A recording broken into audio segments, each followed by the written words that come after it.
This here is a remarkable, Welcome to the Wedding of Distinction podcast, a program for the unique bride and groom. The Wedding of Distinction is a concept where brides and grooms want something better, not just your average wedding. We have the tools to make that happen. Now, here's your host, Mike Fernino.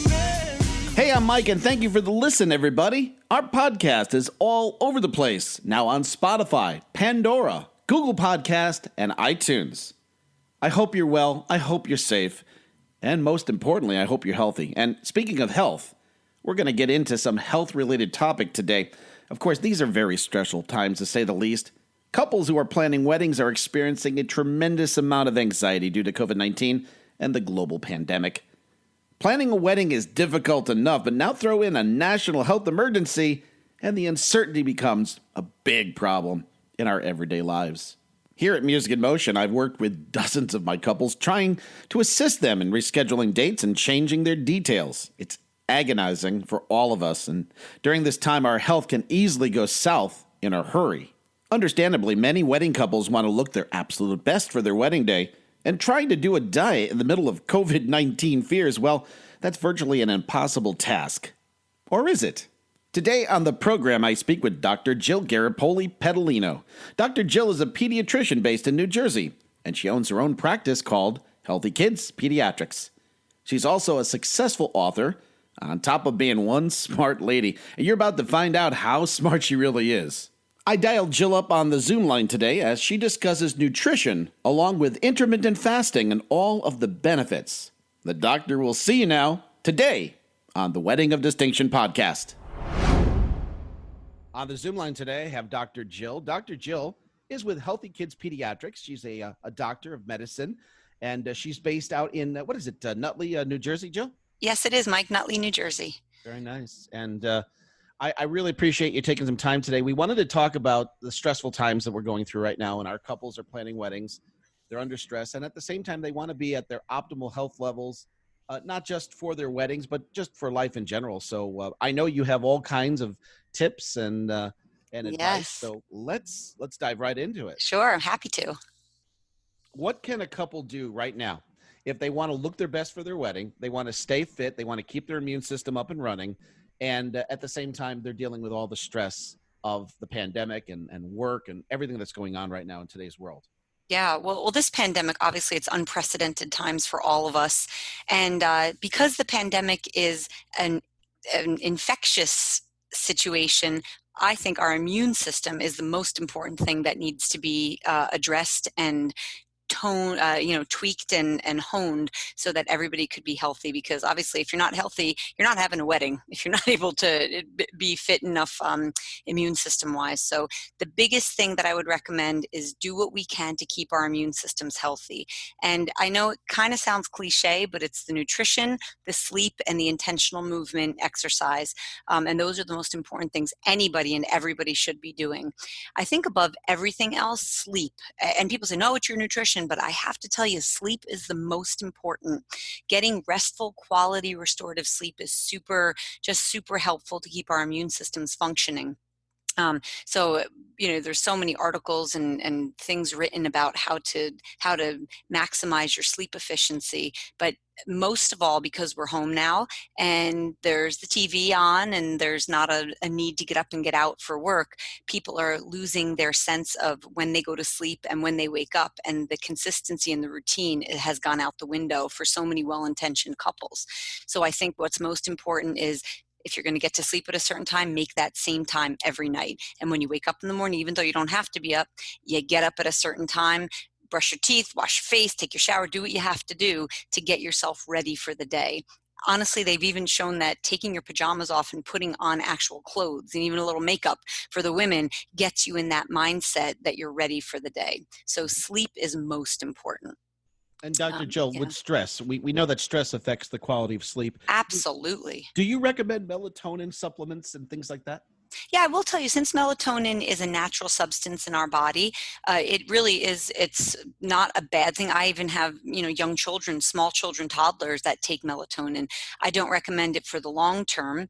And just in my field as, as pediatrics, autistic children, children with attention issues, some of those children are on it long term. But for the average person, a short term, couple of week melatonin supplementation is not a bad idea at all. And there's so many different things. If you've ever heard of ashwagandha, it's a supplement you can put in tea and coffee, and they make this. It's like an adaptogen. It actually causes calm and balance in the system, and having some of that in the evening as well will help. The big thing, since you brought up melatonin, in the morning, our body needs to see sunlight. Our eyes need to register the sunlight so that serotonin can raise and we can feel awake in the day. At night, we need it to be kind of darkened, and we need to, as we all know, lower the screen time and the blue light exposure, because that helps melatonin naturally go up. So if we can do those things, letting our eyes see the sun early in the morning, and letting our eyes see the darkness at night, and taking a melatonin supplement on top of it, that will help you really get into that deep restorative sleep. What about too much sleep? Some people are getting way too much sleep right now. Yeah, absolutely. Can that be detrimental to your health if you're getting too much sleep? Absolutely, it can be. And there's many studies, there's books written on it, that too much sleep, people actually sleep too much, die sooner than people who sleep the average of 6 to 8 hours. I think a lot of people's issues more are that they just don't sleep a lot.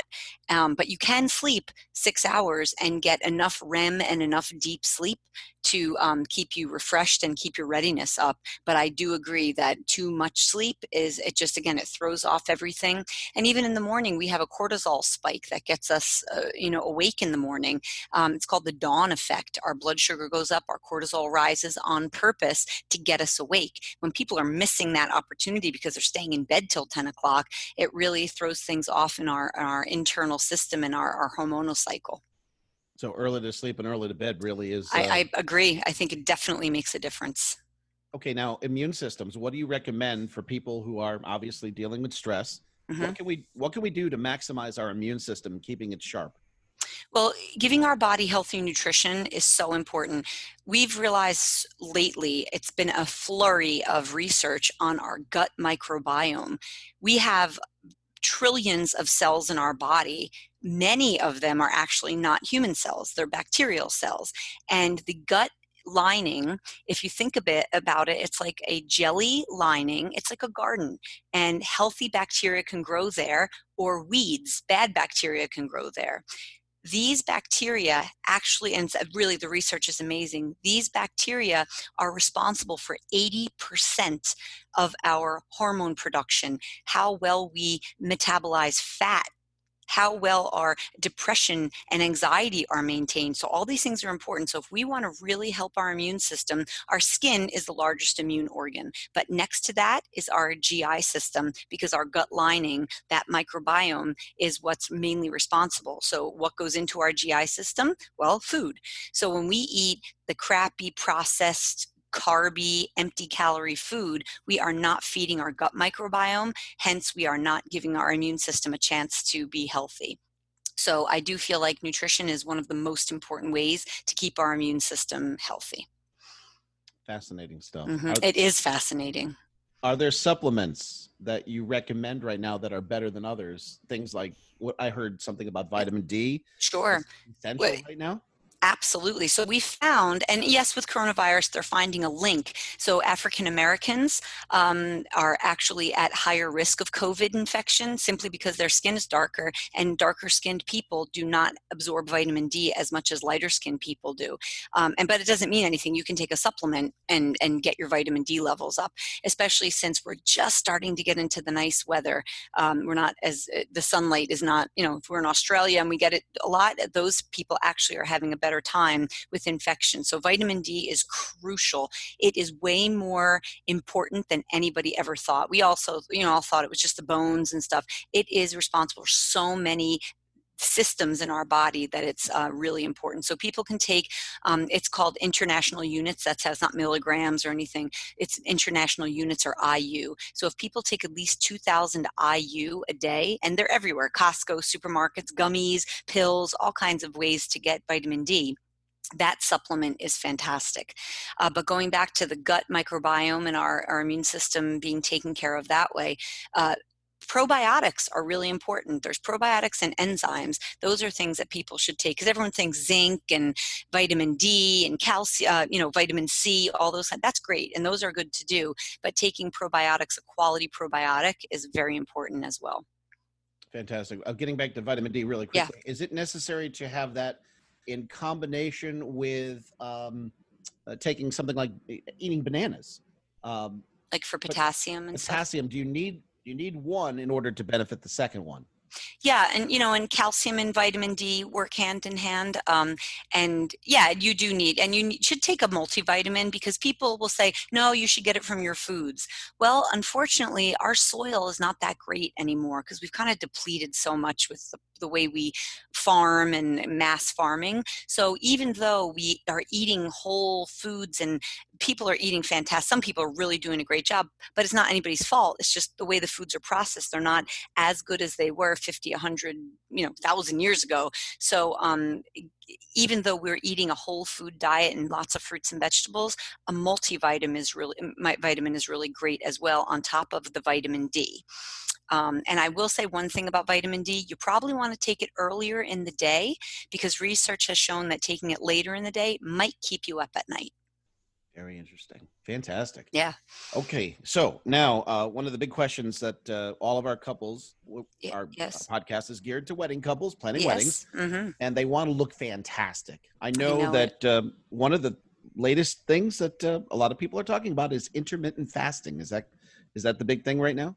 It is a game changer. So everyone thinks it's the new fad, but as we all are hearing so much lately, fasting is something part of most, if not all, of our religions for thousands and thousands and thousands of years. And even in my pediatric practice, when children don't feel well, the parents always get so upset. He's not eating, his appetite went down. Well, if you're trying to heal your immune system, why do you think your body is going to want to have to worry about digesting food?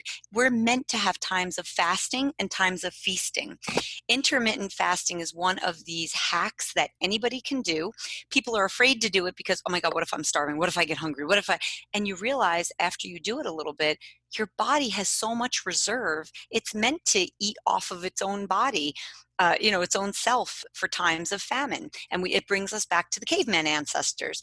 People didn't have food at the supermarket in the caveman times. The men went out and they went hunting. Sometimes they brought back protein and food. Sometimes they didn't. So it is an interesting thing, men and women. So couples will say, okay, let's do fasting. We're going to start easy. We'll just skip breakfast, keep our eating window within a 6 to 8 hour period, and we'll do this and really just cutting those calories and keeping your food window lower. You're snacking less and you're eating less. By eating high quality fats and proteins, you're actually not going to be that hungry. But one thing, as a person in a couple relationship myself, my husband can lose weight much faster doing this than I can. And the way we can rationalize that is women's bodies were meant to hold on to fat and weight so that we can have a baby, especially in times of famine. Now, you might not even be a person who's interested in having children, but that's our biology. So women are going to hold on to fat more than men. Men, our ancestor men, were meant to go out and get lean so they can run after the antelope and the bear and kill the food for the tribe. So they're meant to lower their weight quickly. So when women and men go into these kind of diets and fastings, we have to just appreciate the fact that they're going to be different, and women and men are going to do things differently. But intermittent fasting is huge, and it really is a game changer just by skipping one meal a day. And it doesn't have to be breakfast. You can be a person who says, I need to eat in the morning, then do a 9 to 2 or 10 to 2 and don't eat dinner. And even if you do that just a couple nights a week, you'll find that your fasting muscles get stronger, and you realize that your body does have enough reserve and it knows how to take care of itself. Exercise in combination with fasting, is it detrimental to exercise if you have not eaten during that cycle? Nope. And excellent question. So much research now is showing that exercising while fasting is actually better for your body as well. So if you were to skip breakfast, exercise in the morning, and then eat later in the day, you are just as healthy, building just as much muscle and losing just as much fat as a person who ate before the exercise and after the exercise. Wow. Was against everything that we were taught. Tell me about it. That I'm learning so much in these past few years. My mind is blown about, and living it, I'm seeing the results myself. So this is not just something that, you hear it and you try it and it doesn't work. It's actually working. And I know that being in your practice, being a pediatrician, you have a book, and several of our couples, they are also parents. Yes. Can we talk quickly about the book and absolutely how they can get a hold of it? Yeah, great. So I'm so pleased to have written this book, and simply it came out of the need. So many children, and even the parents, because a lot of children's anxiety comes from parental anxiety, unfortunately pushed upon the child. And I've been noticing these children, the chronic abdominal pain, the headaches, the physical manifestations these children were coming in for, and we're doing $1 million workups on them to find nothing, when in fact stress and anxiety are making these children physically have symptoms. So this book came to me. It's a simple book called The Universe is Listening, and it's basically telling children that they are powerful, deliberate creators, and you can create the feeling in your body. You can feel very anxious and sad and not have any coping skills, and then physically have belly pains, headache, you feel no energy. But if you find ways, deep breathing, yoga, even talking to therapists, things to get your mindset better, you find that your abdominal pain and your headaches go away. And this experiment of this COVID pandemic, I can't tell you how many children are not coming in with belly pains anymore because they're home. And that stress of going to school, so many children have school phobias and school-related issues. They're not having these pains anymore. So this book was written to show these children they are responsible for their own feelings and they control them. Nobody else does. And I've found so many parents say, oh my God, I connected with this book too. So I was really happy. It's a universal kind of evergreen topic. And I really feel hopefully it's helped my patients, and I hope it helps other people too. And how can people get a hold of the book? We have a website, theuniverseislisteningbook.com, and you can get it that way, and we're on Amazon as well, but going to the site is actually the best way to get it. And it's a beautiful hardcover book. I had just a very talented artist draw all the pictures, and the kids love the pictures, more than they even understand the words. So it's really been a fascinating experience for me. This is great information. I really appreciate your time today, Dr. Jill. Mike, thank you. I would say stay healthy, but you're healthy, so but stay safe. Yeah, I will. Thank you, you too, and to all your listeners as well. And good luck. And I wish them all beautiful weddings when they can actually schedule them. This here is a remarkable, The Wedding of Distinction podcast is a production of Music in Motion Entertainment. All rights reserved. Any unauthorized publication of this program is strictly prohibited. For the Wedding of Distinction podcast, I'm Mike Vincent. Happy wedding planning, everybody. Come on.